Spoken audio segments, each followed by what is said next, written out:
Welcome back guys to a new Cyberpunk video. CDPR has finally released patch 2.02 for its recent Cyberpunk update, and there's a lot of stuff we have to talk about in today's video. Of course, CDPR is trying their best to make the game really fluent and enjoyable for everyone, but there's also a lot of stuff which is under the hood, which is really not that great. I will not go through every bullet point in the patch notes, so if you're interested, you can find them linked below. The most important parts are of course the gameplay issues, so if you're interested in that, then maybe only read this part. But in this video, I only want to talk about those issues which are most important for everyone. And just as a side note to CDPR, it is not a money glitch and it is not a damage glitch that makes people quit playing your game. We actually love to push your game to new limits, and that is why we love to play and continue playing this game. Instead, those glitches which actually prevent people from reaching more Cyberware capacity and letting thousands of players being stuck at a totally random value with a bar that is only filled halfway up. This is discouraging players to actually continue playing your game. And apparently nerfing the damage and fixing money glitches was more important than fixing crucial mechanics in the game.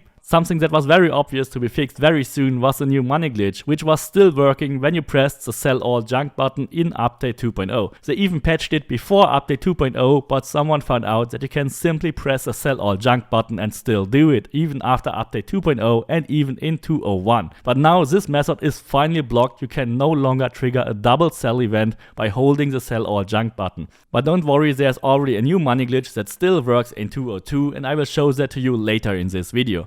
Something that was rather unexpected and is also rather unnecessary were a couple of Netrunner fixes, which also included the fix of the Synapse burnout glitch, which gave you 1000% damage in total. And this actually really worked, and I was working on a video explaining that to people which actually believe it didn't, because without COX-2 optimizer in patch 2.01 you actually got like 4600 damage when you executed ping, synapse burnout and system reset in this order. When you then added the COX optimizer in patch 2.01 with the same order of quick hacks, ping, synapse burnout and system reset, you actually got over 75,000 damage. But the expected value of just adding your critical damage would have been something like 7,300 damage.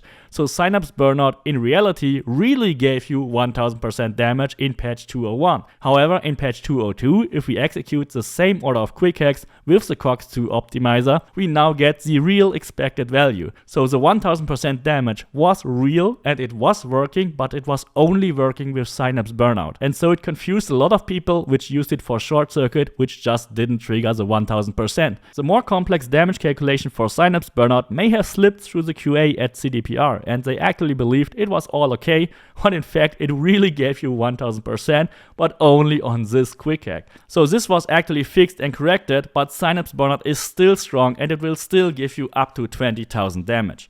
But apparently that was not the only thing that was nerfed for Netrunners, because they also fixed the data recycler. Data recycler was giving you 80% of the original RAM cost back. Even with massive cost reductions, it could actually give you more than you actually spent. So this was mainly affecting the fourth quick hack in a queue, which gave you a 50% cost reduction, which resulted in a net profit. But fixing this is not a real big nerf, since most of your RAM came from regaining health anyway, so Blood Demon was always way more important than data recycler. So as long as you still use Blood Demon, you will just receive almost as much RAM as before. But we also received some unexpected buffs that mostly affects SMGs and assault rifles, which were terribly weak on higher difficulties. I've already tested out a couple of SMGs yesterday, and from what I experienced is that the damage might actually be a little higher, maybe just shy to be doubled up on some of those weapons. However, I think this needs further investigation and will probably be saved for another updated weapons video. There is a money glitch that is still working in patch 2.02, and that requires you to duplicate any of those money shards or even perk shards for getting as much XP or money as you want. Once you manage to get a proper setup for it, you can get up to 1 million money in just 4 minutes. However, setting this up is a bit tricky and doesn't work every time. I've made a full video showing you the best locations with the highest chances to make this work, and I've also linked this in the description, so if you're having trouble to make this work, then definitely check out this video.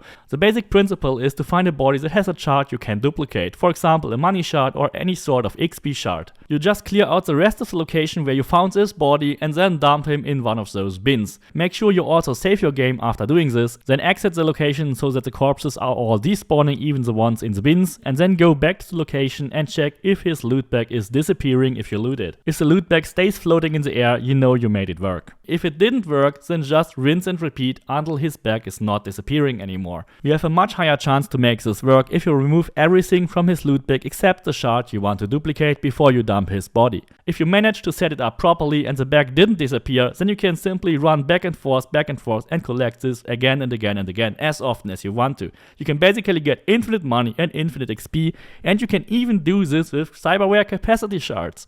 So as long as you find a body that drops a Cyberware capacity shard, simply bring him to one of those locations or simply put him in a trunk. It can be just as easy as that. It is really sad that at the moment this is the only way to get more than 300 or 320 capacity. A lot of people are just stuck at random values even below 300 capacity with no possibility to increase it further. So until CDPR finally decides to get their asses up and fixing this so we can actually reach the maximum amount of 400 capacity, this is probably the only way to get there.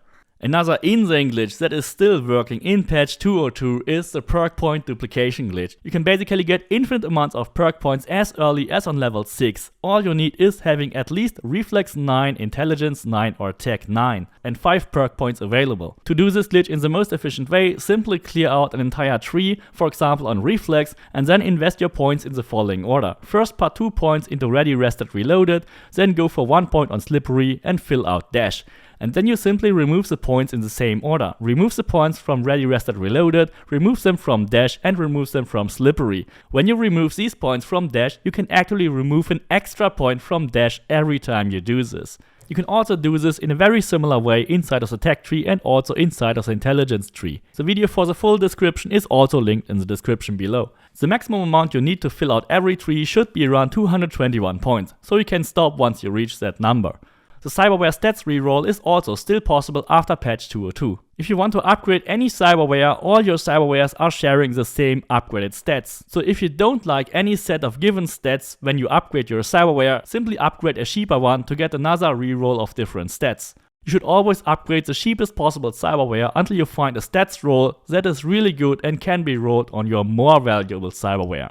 That will save you a ton of eddies and a ton of materials. I've also checked that you can still get up into Compi Plaza even after patch 202 is installed. There is no roadblock, no invisible wall. The most difficult thing to access Compi Plaza is probably to use your car and crouch between the door and your car to remove the shutters to be able to open it. If this doesn't work immediately, try to slightly change the distance from your car to the door and then try to crouch again. Similar to patch 201, you use the elevator at the far right of the lobby. In the upper floors, directly head to the office right in front of you, jump on the lamp and then through a hole in the roof. Once you're on the roof, head for the exit gate, jump on the orange roof and then jump from roof to roof until you reach the very top. It is actually very simple and just as easy as before. Some of the later jumps are a bit more difficult, so you will need a couple of tries, especially here on the glass panel and especially the last ledge to the apartment. But all of this can be done with a normal double jump. So it is still possible to get all the weapons you might have missed during the heist even after patch 202. I hope you found this video helpful. Please don't forget to subscribe, leave me a like and see you next time.